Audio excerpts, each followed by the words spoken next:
నమస్తే. బెంగళూరులో ఎలక్ట్రానిక్ సిటీలో ఒక ఫామ్ హౌస్లో జరిగినటువంటి ఒక ఇష్యూ అందరికీ తెలిసిందే. అయితే అక్కడ ఓన్లీ సినీ రంగం మాత్రమే కాదు, రాజకీయ సంబంధించినటువంటి ఒక తెలుగు ప్రముఖులు కూడా దొరికారు. అయితే అక్కడ ఎవరు దొరికారు ఏంటి అనేది వివరాలు ఇంకా బయటికి రాలేదు. కానీ కొంత ప్రముఖ మీడియా ఛానళ్ళు మాత్రం వీటిని ఇంకొక మలుపు తిప్పింది. ఏంటి అంటే అందరి దృష్టి రాజకీయ నాయకుల వైపు వెళ్లకుండా కొన్ని మీడియా ఛానల్స్ మాత్రం, పర్టికులర్లీ ప్రముఖ మీడియా ఛానల్స్ ఈ యొక్క విషయాన్ని తప్పుదోవ పట్టిస్తున్నాయి. అయితే నిజంగా హేమ గురించి కావచ్చు, హేమకి ఇచ్చినటువంటి కౌంటర్ కరాటే కళ్యాణి గారు కావచ్చు, ఈ విశేషాలన్నిటి గురించి కూడా మనతో పాటు సీనియర్ జర్నలిస్ట్ హేమసుందర్ గారు ఉన్నారు. వారిని అడిగి తెలుసుకోండి. సార్ నమస్తే. నమస్తే అండి. సార్, బెంగళూరు ఎలక్ట్రానిక్ సిటీలో ఒక ఫామ్ హౌస్ లో జరిగినటువంటి ఒక రేవ్ పార్టీ విషయం తెలిసిందే. అయితే ఇలాంటి సిచ్యువేషన్స్ లో రేవ్ పార్టీస్ అనేవి సాధారణంగా సిటీ అవుట్స్కర్ట్స్ లో జరుగుతూ ఉంటాయి. కానీ ఎందుకని బెంగళూరు సిటీలో జరిగినటువంటి ఒక దాన్ని హైలైట్ ఎందుకు చేస్తున్నారు? ఇదొక పాయింట్. అయితే చాలా ఎవరైతే జర్నలిస్టులు ఎవరైతే ఉన్నారో వాళ్ళందరూ అంటున్న మాట ఏంటంటే, అయితే సాధారణంగా బెంగళూరు సిటీకి సంబంధించి జరిగినటువంటి పార్టీలో రాజకీయ ప్రముఖులకు సంబంధించిన కార్లు, పాస్పోర్ట్లు, స్టిక్కర్లు అన్ని దొరికాయి. ఈ విషయాన్ని తప్పుదోవ పట్టిస్తానికి ప్రముఖ మీడియా ఛానళ్ళు సినీ తారల మీద పడ్డారని చెప్పేసి అంటారు. దాంట్లో ఎంతవరకు నిజం ఉంది. అయితే ఇదంతా ఒక పక్కన పెడితే హేమ వర్సెస్ కరాటే కళ్యాణ్ అనేది ఇప్పుడు ఇంకా ఎక్కువ వైరల్ అవుతున్న ఇష్యూ. దీని మీద మీరు ఏం చెప్తారు? అంటే కొంతవరకు నిజం ఉంది మీరు అనే వాటిల్లో. అంటే డైవర్ట్ చేయడానికి కొత్త వాళ్ళని ఇన్వాల్వ్ చేయడం. ఇప్పుడు 100 మంది దొరికారు అనుకోండి, 100 మంది గురించి మాట్లాడట్లా, ఒక హేమ గురించే మాట్లాడుతున్నారు. మరి అంటే ఇక్కడ హేమ కూడా తప్పు ఉంది దీంట్లో. ఈ విషయంలో హేమ గురించి మాట్లాడే కారణం ఏంటంటే, ఆవిడ నేను అక్కడ లేను, నేను ఇక్కడ ఉన్నాను, నా ఫామ్ హౌస్లో చిల్ అవుతున్నాను అని చెప్తే ఆవిడ వీడియో పెట్టింది. వాళ్ళు అనేది ఏంటంటే, ఆవిడ అది ఫోన్ అప్పుడే తీసుకుని పోలీసుల దగ్గర ఫోన్ ఉంటే ఆ ఫోన్ ఇప్పుడే ఇస్తానని చెప్పి తీసుకొచ్చి ఆ వీడియో చేసి పంపించేసిందని చెప్పి అంటున్నారు. అఫీషియల్గా కూడా పోలీసులు కూడా చెప్పారు హేమానే ఉందని చెప్పారు. ఆ తర్వాత అక్కడ ఫోటోలు హేమానే అదే డ్రెస్తో ఉన్న ఫోటోలు కూడా రిలీజ్ చేశారు వాళ్ళు. కాబట్టి అక్కడ క్లారిటీ వచ్చేసింది హేమ ఉన్నట్టుగానే. అయినా సరే మళ్ళీ ఆవిడ నిన్న ఒక తప్పుకి 2 తప్పులు చేయటం. మళ్ళీ నిన్న ఒక వీడియో చేసింది, చికెన్తో పలానా చేయొచ్చు అని చెప్పి వంట చేస్తున్న వీడియో చేసి అది పోస్ట్ చేయించింది. అంటే ఆవిడ ఎప్పుడో చేసిన వీడియోని ఇట్లా పోస్ట్ చేయడం చెప్పుంటారు. ఎందుకంటే అక్కడ ఆ వీడియో చేసేటప్పుడు కూడా దాంట్లో చెప్పొచ్చు కదా, నేను ఇక్కడ బిర్యానీ చేస్తున్నాను, ఇక్కడ చికెన్తో ఈ రెసిపీ చేస్తున్నాను అని చెప్పినప్పుడు, నేను అక్కడ ఉన్నాను అనుకుంటున్నారు కదా, నేను ఇక్కడే ఉన్నాను, ఇదిగో నేను చికెన్తో ఇది చేస్తున్నాను చెప్పాలి కదా. దాంట్లో అదేం లేదు, ఓన్లీ ఆ వంటకం గురించి తప్పితే ఉంది. అంటే అది ఎప్పుడో చేసిన దీన్ని మళ్ళీ రీపోస్ట్ చేయడమో ఏదో జరిగింది. అది అంటే జనాలందరూ కూడా హేమ మీద ఎటువంటి కేసులు లేవు, హేమ అక్కడ లేదు, వంట చేసుకుంటున్నా అనుకోవాలనే ఉద్దేశంతో. అది దానివల్ల ఏమవుతుందంటే, కవర్ చేసిన ప్రయత్నాలు చేయడం వల్ల అది ఇంకా మరీ ప్రచారంలోకి వచ్చేసింది. ఆవిడ 2 తప్పులు జరిగినాయి అక్కడ.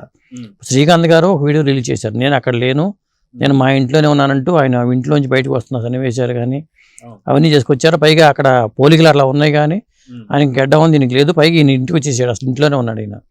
కాబట్టి ఈయన అసలు అది కాదనేది అర్థమైపోయింది. చెప్పుకోవాల్సిన బాధ్యత ఉంది, కానీ ఆవిడ అక్కడ కవర్ చేసిన ప్రయత్నాలు చేసినప్పుడు దొరికిపోతారు ఎప్పుడైనా సరే. అది జరిగిందండి హేమ విషయంలో. ఇంత రాద్దాం జరగడానికి అది ఒక కారణం. అయితే ఇంకొకటి ఏంటంటే, ఈ ఇష్యూ ఇది అడ్డం పెట్టుకుని అక్కడ కాకాని గోవర్ధన్ కానీ లేకపోతే వాళ్ళ తాలూకు మనుషులు కానీ ఆ రాజకీయ నాయకులు ఎవరెవరు ఉన్నారో అవేం బయట రాలా, వాళ్ళ పేర్లు ఏం బయట రాలా. అయితే ఇక్కడ మనం చూసుకుంటే ఈ రేవ్ పార్టీకి సంబంధించి ప్రముఖంగా చర్చించాల్సినటువంటి విషయాలు 2. అంటే సినీ తారల వైపు కాకుండా ప్రముఖంగా చర్చించాల్సిన పాయింట్లు 2 ఏదైతే ఉందో, ఒకటి మాదక ద్రవ్యాలు వాడినటువంటి దాంట్లో ఏ మాదక ద్రవ్యాలు వాడారు, ఎంత మోతాదులో దొరికాయి, ఎంత మోతాదు వాళ్ళు సేవించారు. ఎందుకంటే ఇది నేషనల్ ఇష్యూ కాబట్టి దీని గురించి చర్చ జరగాలి. 2వ పాయింట్ వచ్చేసి, ఇక్కడ రాజకీయ ప్రముఖులు ఎవరున్నారు, అసలు ఈ పార్టీ అరేంజ్ చేసింది ఎవరు, వీటి మీద చర్చించాల్సింది. పోనిచ్చి సినీ తారాల వైపు మళ్లించారు దీన్ని, ఈ ఇష్యూనంతా కూడా అని చెప్పంటారు. నిజంగా డ్రగ్స్ ఎంత దొరికింది, ఎంత మోతాదు అనేది తెలుగు మీడియా ఏది కూడా ప్రచారం చేస్తారు. దీన్ని తప్పుదో పట్టిస్తుంది అని చెప్పి అనుకోవచ్చు క్లియర్గా. ఖచ్చితంగా అసలు పొలిటికల్ లీడర్స్ పేర్లు బయటకు రావట్లా. ఒక కాకాని గోవర్ధన్ అనే పేరు మాత్రమే బయటకు వచ్చింది. అసలు పెద్ద కంటైనరే దొరికింది డ్రగ్స్. ఇక్కడ దొరికిన దీనికిను ఆ కంటైనర్ దొరికిన దానికి చాలా తేడా ఉంటుంది. మరి ఆ కంటైనర్ విషయం ఏమైందో తెలియదు, ఎవరికి తెలియదు. అది ఆ 4 రోజులు మాట్లాడుకున్నారు తప్పితే తర్వాత అంతా మాయమైపోయింది. ఇప్పుడు సినిమా వాళ్ళ విషయాన్ని, హేమ విషయానికి వచ్చేసరికి మళ్ళీ కరాటే కళ్యాణ్ గారు ఇక్కడ వీళ్ళు పోటాడుకోవటం, మళ్ళీ ఇక్కడ అంటే గతంలో నేను పేకాడ ఆడుతున్నప్పుడు నా మీద అట్ట ప్రచారం చేసుకుంటూ వీడియోలు రిలీజ్ చేసిందని ఆవిడ ఉమ్, అని మళ్ళీ హేమ తొందరగా బయట రావాలని కోరుకుంటున్నట్టుగా చెప్పుకుంటూ మళ్ళీ వీళ్ళు గొడవ. ఉమ్, ఉమ్. ఉమ్, ఈ ఇష్యూ ఏమవుతుందంటే దీనివల్ల అసలు డైవర్ట్ అయిపోతుంది, అసలు విషయం పక్కకి వెళ్ళిపోతుంది. ఉమ్, వీళ్ళు ఇక్కడ ఒకరి మీద ఒకళ్ళు ఆరోపణలు చేసుకోవటం, హేమ విషయంలో బదనాం అయిపోయింది. ఈ విషయంలో హేమ మాత్రం పూర్తిగా అయింది. మిగతా వాళ్ళు ఎవరెవరు ఉన్నారో కూడా తెలియదు కానీ ఉమ్, హేమ పేరు ప్రముఖంగా రావడం, మిగతా వాళ్ళు ఎవరి పేర్లు బయటికి రాకపోవడంతో ఉమ్, ఎక్కువ నష్టం జరిగింది మాత్రం హేమకే అని చెప్పాలి. ఉమ్, ఉమ్, ఇక అసలు కాకాని గోవర్ధన్ కానీ ఆ వ్యవహారంలో ఎవరెవరు ఉన్నారో, అక్కడ ఎవరో దొరికారో, ఆ పోలీసులు అధికారులు వాళ్ళ పేర్లు కూడా బయట పెట్టాల. ఉమ్, ఎవరో 5 పేర్లు మాత్రం ప్రముఖంగా ఇన్వాల్వ్ అయిన వాళ్ళు, ఉమ్, డ్రగ్స్తో కనెక్షన్స్ ఉన్నవాళ్ళు, కొకైన్ ఇంకా కొన్ని డ్రగ్స్ దొరికినాయి అంట. ఉమ్, వాళ్ళ ఫోటోలు మాత్రం రిలీజ్ చేశారు వాళ్ళు మీడియాకి, ఉమ్, పత్రికల్లో వాళ్ళ ఫోటోలు వచ్చినాయి. ఉమ్, అసలు తెర వెనుక అసలు ఉన్న రాజకీయ నాయకుల పేర్లు కానీ, రాజకీయ నాయకుల పాత్ర విషయంలో కానీ ఉమ్, అది స్పష్టంగా ఏమి రాలేదు. ఉమ్. సినిమా వాళ్ళు ఉన్నారు, ఆ పేరు మాత్రం అఫీషియల్గా ఒక ప్రకటించారు కానీ ఆ మిగతా వాళ్ళకి రాలే బయటికి. అయితే ప్రతి రేవ్ పార్టీలు కావచ్చు, లేదంటే చిన్న చిన్న ఇట్లాంటి పార్టీస్ అన్నిటి దగ్గర కూడా సినీ ఆర్టిస్టులు కనిపించడంలో ఆంతర్యం ఏందంటారు? అంటే సెలబ్రిటీస్ కూడా కొంత చిల్ అవ్వాలన్నా సరే వీళ్ళ యొక్క ఫ్రెండ్షిప్ కోరుకుంటారా, లేకపోతే ఎందుకని సినీ ఆర్టిస్టులు ఎక్కువ శాతం ఇలాంటి పార్టీలో ఎక్కువ దొరుకుతుంటారు? ఎందుకంటే మిగతా రంగాల నుంచి వచ్చే వాళ్ళు తక్కువ కనిపిస్తుంటారు, కానీ ఈ సినీ ఆర్టిస్ట్ సంబంధించి హీరోలు కావచ్చు, హీరోయిన్ సినిమా అంటేనే గ్లామర్ అండి. వాళ్ళు పెట్టిన ప్రోగ్రామ్ కూడా సన్సెట్ టు సన్ రైజ్ అని పెట్టుకున్నారు. అది సూర్యాస్తం అయిన తర్వాత నుంచి రేపు దాకా ఇక్కడ కార్యక్రమం ఉంటుంది. దీనికి లక్షల్లో ఫీజు అట, భారీగా లక్షల్లో ఫీజు వసూలు చేశారు. 50 లక్షలు ఎంట్రీ ఫీజు 50 లక్షలు అని చెప్పి అంటున్నారు. అవును. మరి అంత ఎంట్రీ ఫీజు పెట్టినప్పుడు హేమ లాంటి వాళ్ళు అంత డబ్బులు కట్టి వెళ్ళరు. ఉమ్, ఉమ్, వీళ్ళకి ఏదో ఫ్రీ ఆఫర్ ఉంటేనే వీళ్ళకి వేరే వాళ్ళు తీసుకెళ్ళటమో ఏదో జరుగుతుంది. ఉమ్, ఉమ్, అట్లా వెళ్తారు కానీ 50 లక్షలు కట్టి వీళ్ళు సినిమా వాళ్ళు ఎవరు వెళ్ళేవాళ్ళు ఉండరు. ఇస్తే తీసుకునే వాళ్ళు తప్పితే వెళ్ళేవాళ్ళు అంటూ ఉండరు. ఉమ్, ఉమ్, కాకపోతే సినిమా గ్లామర్ వల్ల సినిమా వాళ్ళు వస్తున్నారంటే క్రేజ్ ఉండి మిగతా వాళ్ళు కూడా వస్తారు. ఉమ్, ఉమ్, అది మిగతా వాళ్ళని అట్రాక్ట్ చేయడానికి ఉపయోగపడుతుంది అది, ఉమ్. ఈ సినిమా వాళ్ళ గ్లామర్ అనేది. అసలుకి 50 లక్షలు ఇంటర్ ఫీజు ఒక రాత్రికి అంటే అక్కడ ఏం జరుగుండొచ్చు, ఎలాంటి సెలబ్రేషన్ జరిగాయని చెప్పి మీరు రేవ్ పార్టీ అంటే సాధారణంగా మనకి అసలు నాకు క్లారిటీ లేదు. ఇప్పుడు రేవ్ పార్టీకి ఎవడు పిలుస్తాడని చూస్తున్నాను నేను కూడా ఇప్పుడు చూసిన తర్వాత.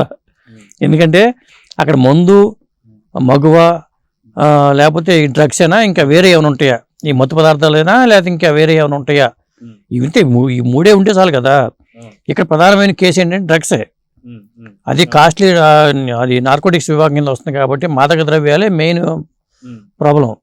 అక్కడ పక్కన ఇళ్ల వాళ్ళు నైట్ అర్ధరాత్రి 12 అయినా సరే గొడవ జరుగుతుంటే ఇక్కడ కేరింతలు, పెడబొబ్బలు, లేకపోతే డీజే సౌండ్లు ఇవన్నీ వినిపిస్తుంటే వాళ్ళు న్యూసెన్స్ కేసు పెట్టుంటారు. అలా పోలీసులు ఎంటర్ అయ్యారు. ఇది ఎవరో చెప్పడం వల్ల కాదు, ఆ టైం బాగుండక పోలీసుల దాకా వెళ్ళింది అది, అట్లా జరిగింది. సో మొత్తానికి ఇక్కడి నుంచి హేమ పూర్తిగా ఇరుక్కున్నట్టు అని చెప్పుకోవచ్చా, లేదంటే బయటపడే మార్గాలే ఉంటాయంట? ఒకసారి బయటకు వచ్చిన తర్వాత దాన్ని ఎంత కవర్ చేసుకున్నా అది ఇక మనం కవర్ అవ్వదండి. ఇప్పుడు 1కి 10 మంది చెప్పేస్తున్నారు బయట, ఆవిడే తప్పు చేసుకుంది. ఇది అసలు కామ్గా ఏం మాట్లాడకుండా ఉంటుంటే అది ఎలా ఉండేది తెలియదు, కానీ ఆవిడ కవర్ చేసుకోవడం, అది కవర్ చేసిన దాని మీద మళ్ళీ వాళ్ళు పోలీసులు చెప్పడం, దాంతో తన గొయ్యి తనే తవ్వుకున్నట్టుగాను ఉంది. దానికి తగ్గట్టుగా ఈ కళ్యాణి లాంటి వాళ్ళ మాటలు ఇంకా మరింత బాధ పెట్టేలాగా ఉన్నాయి. మొత్తానికి హేమ పైన కేసు అయితే నమోదైంది అన్నట్టుగా అయితే మాట్లాడుతున్నారు. దాని మీద ఏమైనా అప్డేట్స్ ఉన్నాయంటే?